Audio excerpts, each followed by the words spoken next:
너 우리 경기도의 경기라는 이름이 내년이면 무려 1000년이 되는 거 알아? 1000년? 1000년이라고 하니 왠지 환상 속의 도시 같다. 1000년의 해를 맞이해서 경기도에서는 투어를 다니며 우리 도민들의 의견을 모으고 있대. 모아서 뭐하게? 우리의 의견을 모아 정책이 되게 한다는 거지. 단순히 1000년이 된 환상 속의 도시가 아니야. 우리의 상상이 현실로 구현되는 곳이야. 대한민국의 심장 경기도. 고려시대부터 불린 경기라는 이름은 어느새 1000년이 되었습니다. 1000년 동안 대한민국의 심장으로 뛰어온 만큼 경기도민의 목소리를 모아 미래 비전을 만들어가겠습니다. 이 캠페인은 경기도와 경기문화재단이 함께합니다.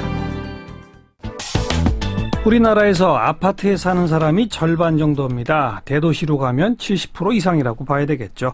이번에 가치 있는 아파트 만들기라는 제목의 책이 나왔네요. 아파트 단지에서 함께 살아간다는 것 어떤 의미일까? 네, 한국학중앙연구원의 정헌목 교수인데요. 오늘 스튜디오에 직접 초대했습니다. 정 교수님 어서 오십시오. 네, 반갑습니다. 네, 정 교수님도 아파트에 사시죠? 아니요, 그렇지 않습니다. 아니에요? 예. 한 번도 안 살아보셨어요? 그게 아예 안 살았다고 이야기하기는 좀 어려운데요. 제가 부모님께 듣기로 1살인가 2살인가에 6개월 정도 살았다고 말씀을 들었어요. 근데 제 기억에는 없죠, 당연히. 그럼 어린 시절부터 어디서 사셨어요? 주로 이제 뭐 저층 주거지라고 그러잖아요. 그러니까 연립주택에 이제 1층 혹은 이런 데서 주로 그렇게 살았습니다. 그래요. 인류학자시죠? 네, 맞습니다. 그리고 최근 보니까 현장 연구, 필드 리서치를 통해서 아파트 단지에 사시는 분들을 일일이 면담도 하고 관찰도 하고 이러면서 펴낸 연구서더라고요. 네. 근데 본인이 직접 아파트에 살지 않으면서 그걸 하신 거군요. 네, 맞습니다. 왜 이런 연구를 하자고 생각하셨습니까? 글쎄요. 제가 사실은 인류학자로서 원래 관심을 갖고 있는 거는 현대 한국 사회의 도시 주거 그리고 지역 공동체 이런 문제들입니다. 근데 아무래도 아시다시피 아파트라는 공간이 한국에서 가장 많은 사람들이 살고 있는 공간이기도 하고 그래서 그렇죠. 한국의 어떤 주거 양식으로서의 특징을 가장 잘 보여줄 수 있는 곳이 아파트잖아요. 근데 거기다 플러스로 해서 인류학에서 주로 많이 하는 작업이 사실은 타자에 대한 연구예요. 그러니까 네. 타문화 그리고 다른 문화, 다른 사회에 대한 연구잖아요. 그러니까 저 같은 경우는 한국 사회에서 같이 살지만 같은 한국인으로서 한국 사회에서 살고 있지만 그럼에도 불구하고 저한테는 여전히 아파트 단지라는 공간은 타자로서 다가왔었고 그러면서 이제 한국 사회의 어떤 특징을 잘 보여주면서도 인류학의 연구 방법을 연구 특징을 잘 살릴 수 있는 대상이라고 생각을 했습니다. 아파트에서 살아간다는 것의 의미가 그래서 도대체 뭡니까? 그게 사람마다 좀 다를 것 같아요. 그러니까 아파트에서 보통 이제 아파트에 산다라고 했을 때 아파트를 우리는 공동체라고 보지는 않습니다. 그렇죠. 아무래도 그거는 아파트는 이제 굉장히 파편화된 공간이고 개인주의적이고 서로 간에 잘 모르고 그런데 심지어 바로 앞집도 잘 모르잖아요. 그렇죠. 그리고 제가 책에서도 쓴 이야기인데 어떻게 보면 아파트에서는 엘리베이터에서 모르는 사람들 만났을 때 인사해야 된다라는 게 오히려 인사하지 말아야 된다라는 게 오히려 이제 규칙이죠. 사실은 인사해야 되는데 그렇죠. 안 하죠 지금.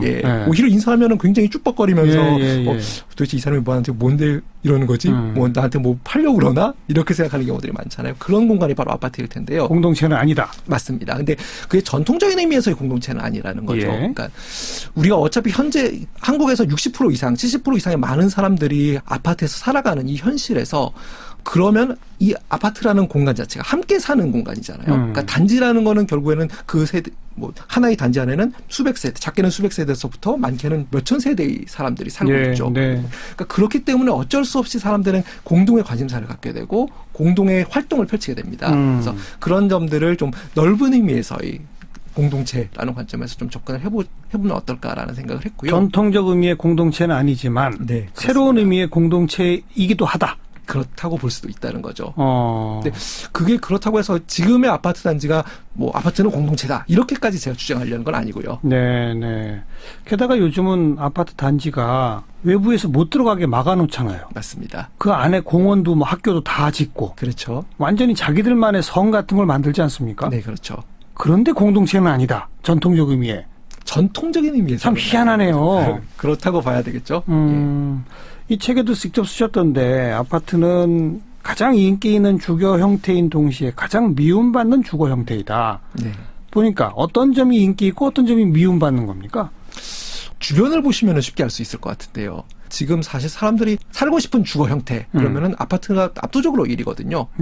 사람들이 아파트의 가격을 보면 사실 알 수 있는 거죠. 비싸잖아요. 그렇죠. 평당 요즘은 거의 뭐 2천, 3천이니까 엄청 오르지 않았습니까? 강남은 5천까지 갑니다. 그렇죠. 예, 그렇죠. 예. 예. 이렇게 뭐 엄청난 가격으로 지금 아파트 가격이 오르고 있는데 그거는 사실 이 자본주의 사회에서 시장 가격 자체가 인기를 보여주는 거는 뭐 지당한 사실이죠. 그러니까 그거는. 왜 인기 있냐고요. 일단은 좀 아파트 역사라는 측면에서도 봐야 될 것 같은데요. 예. 원래 아파트 단지라는 곳은 인기 있는 주거 단지가 아니었어요. 한국에서는. 그러니까 뭐 이거는 건축하시는 분들도 많이 작업을 하셨던 내용이기도 한데요. 예, 예. 한국에서 아파트 단지가 최초로 들어선 게 1962년입니다. 그러니까 박정희 정권 초창기죠, 말 그대로. 어디였어요? 지금 마포 삼성 아파트가 위치한 자리인데요. 아. 예. 당시에 이제 마포 아파트라는 이름으로 주공에서 지은 아파트입니다. 예. 그래서 그러니까 그 이전에도 건물 하나짜리 혹은 두 개짜리 아파트들은 있었는데 단지라는 이름이 붙은 거는 최초였어요. 62년도에. 근데 62년도에 최초의 한국에서 최초의 아파트 단지가 지어졌을 때부터 사실은 아파트는 중산층을 위한 공간으로 기획이 되었고 예, 설계가 예. 되었고 예. 그리고 당시 이제 정치 권력의 입장에서도 이 아파트를 어떤 근대적인 주거 모델의 전파를 위한 천병 정도로 생각을 해서 네. 그 이후에 작업을 펼쳤습니다. 그래서 네. 이제 70년대 강남 개발이라든가 이후에 뭐 80년대 목동 뭐 그리고 강북 그리고 90년대 초로 오게 되면은 이른바 신도시들, 예, 분당 예, 등등의 일기 신도시들 있죠. 그렇게 계속해서 아파트 단지들이 확산되는 과정에서 사람들이 그러니까 기본적으로 아파트 단지라는 공간에 당시 이제 한국의 경제 성장의 과실들이 주거의 측면에서는 집중적으로 투자가 되는 면이 있었고 네, 그러다 네. 보니 상대적으로 이 주거 환경 자체가 우위를 가질 수밖에 없었죠. 아. 그러니까 사람들이 아무래도 아파트에 더 살기를 선망하게 되고 또 플러스로 아파트에 산다라는 거는 결국에 사회적인 차별화 장치로서 작용하는 네. 측면도 있었죠. 그러니까 네. 어떤 아파트에 산다, 뭐 이를테면 압구정 현대에 산다, 그렇죠. 뭐 반포 중흥에 산다. 최근에는 뭐 이제 타워 팰리스라든가 뭐 아니면 반포나 이쪽에 뭐 자이, 레미안 이런 단지들에 산다라는 거는 어떤 사회적으로 어느 정도 지위에 도달했다라는 그렇죠. 걸 보여주는 중요한 상징으로 자리하고 있으니까요. 연립주택 단지나 이런 데보다는 확실히 주거 환경이 좋아졌고 네, 아파트 단지들이 네, 네. 그러다 보니 값이 올라가고 그렇죠. 그러다 보니 신분을 상징하는 게 되고 네, 그래서 인기 있다 이 말이잖아요. 네, 네, 맞습니다. 미움받는 이유는 뭐예요? 아파트가.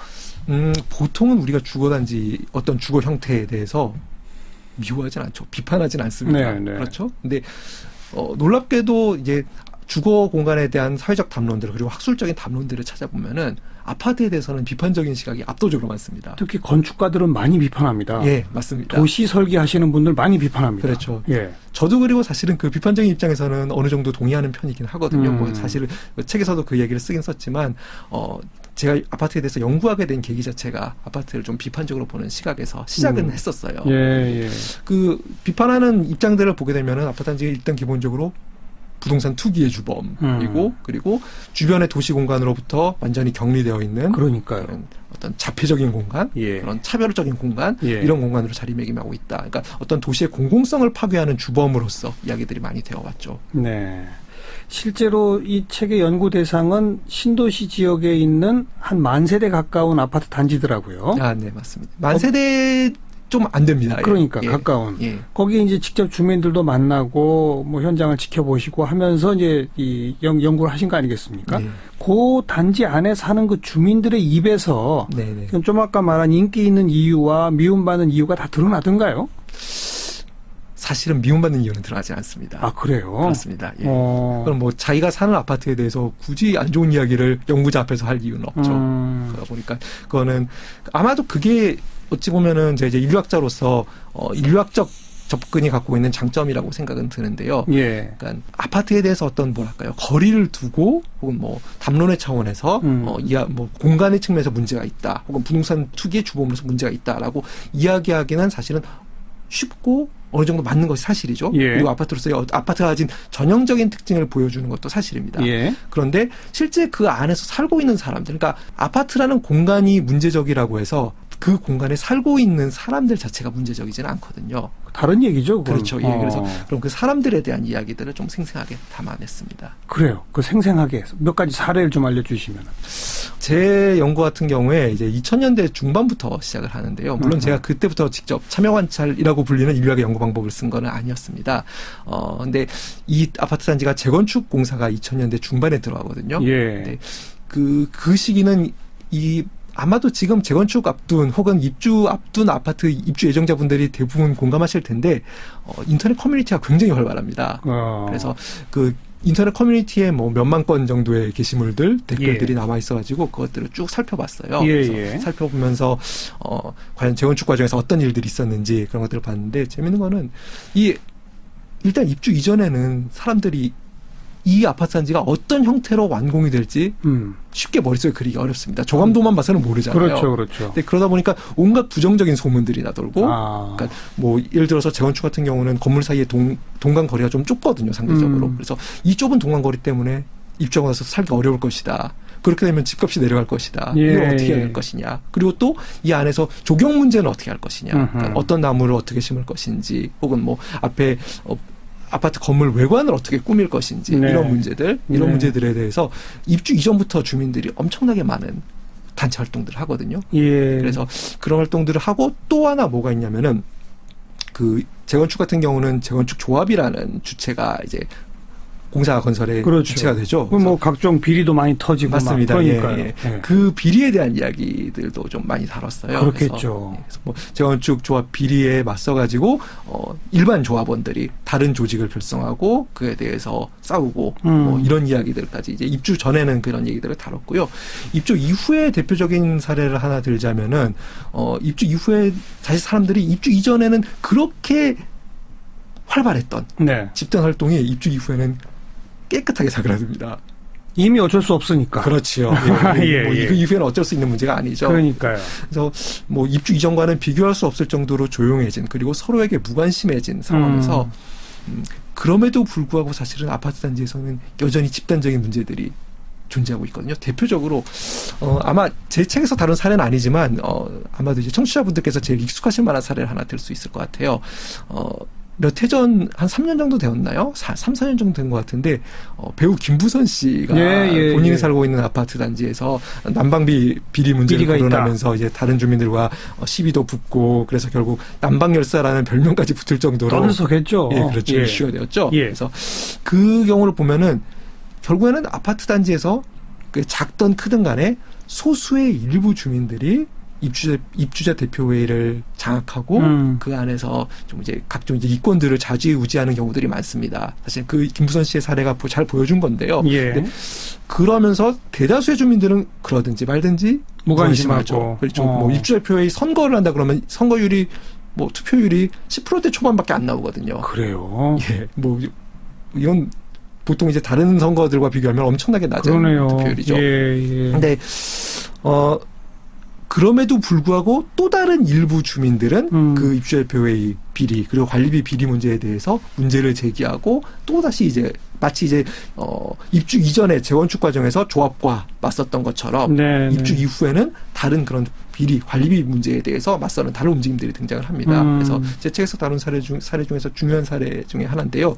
일부 주민들이 자생단체를 만들고 그 자생단체를 만들어서 처음에는 뭐 그냥 이 아파트 단지 주변의 안전을 확보하기 위해서 아이들의 안전이라든가 뭐 이런 걸 확보하기 위해서 그 공동 활동을 하다가 그러다 보니까 결국 다른 문제들이 눈에 들어오더라는 거죠. 바로 대표적으로 입주자 대표회의 문제라든가 관리비 문제들이 눈에 들어오면서 그 이야기들에 대해서 목소리를 내기 시작하고 그러면서 결국에는 입주대표회의 회장까지 당선이 되는 성과를 거두게 돼요. 근데 물론 이 자체는 그만큼 주민들의 관심이 적다라는 걸 반증하는 거기도 합니다. 왜냐하면 투표율 자체가 워낙 낮기 때문에. 그렇죠. 대다수의 무관심, 그러나 뭐 소수의 정치화. 그런데 새로운 어떤 이슈가 생겨서 주민들이 관심받고 자발적으로 참여를 하다 보면 또 금방 입주자 대표까지도 차지할 수 있는. 그렇죠. 그리고 또 몇몇 아파트 단지는 그렇게 참여하신 분들이 입주자 대표가 돼서 열과 성을 다해서 주민들을 설득해가지고 예를 들자면 뭐 창문의 위치 같은 거 싹 바꾸는 공사를 한다든지 전기료를 대폭 낮추도록 대단히 큰 그 시설 투자를 한다든지 이렇게 한 모범적인 사례들도 있거든요. 맞습니다. 제 책에서도 그런 사례들 중심적으로 다루고 있습니다. 자, 그래서 이제 마지막 결론이에요. 책 제목인 가치 있는 아파트 만들기. 어떻게 하면 가치 있는 아파트를 만들 수 있는 거예요?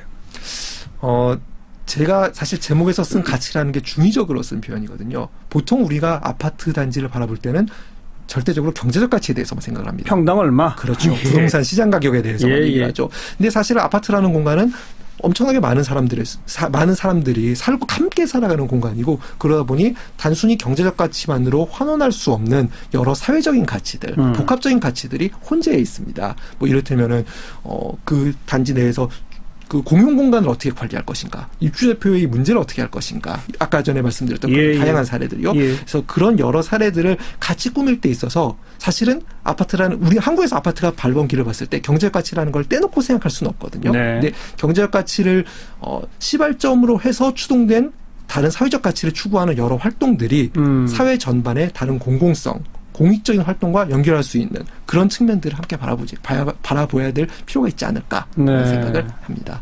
결국은 대다수 무관심은 어쩔 수 없으나 소수라도 더 관심 갖고 참여하자, 이건가요? 간단하게 얘기하면 그렇게 될 수 있겠는데요. 근데 사실 궁극적으로는 대다수의 무관심이 옳다고만은 볼 수는 없겠죠. 되도록이면 많은 사람들의 관심을 끌어낼 수 있는 방식으로. 이 책에 관심 있는 분들이라도 좀 이제 공동체일 수밖에 없는 우리 단지 문제에 관심 갖고 참여해서 목소리를 내기 시작하면서 다수의 무관심을 좀 일깨워야 된다.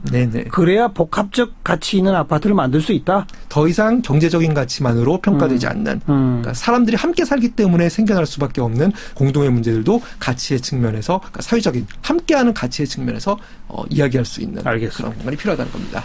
이런 문제의식으로 앞으로 무슨 뭐 아파트 공동체 만들기 문화운동 이런 것 좀 한번 일어났으면 좋겠네요. 그러게 말입니다. 오늘 좋은 말씀 잘 들었습니다. 네, 감사합니다. 한국학중앙연구원의 정헌목 교수였습니다.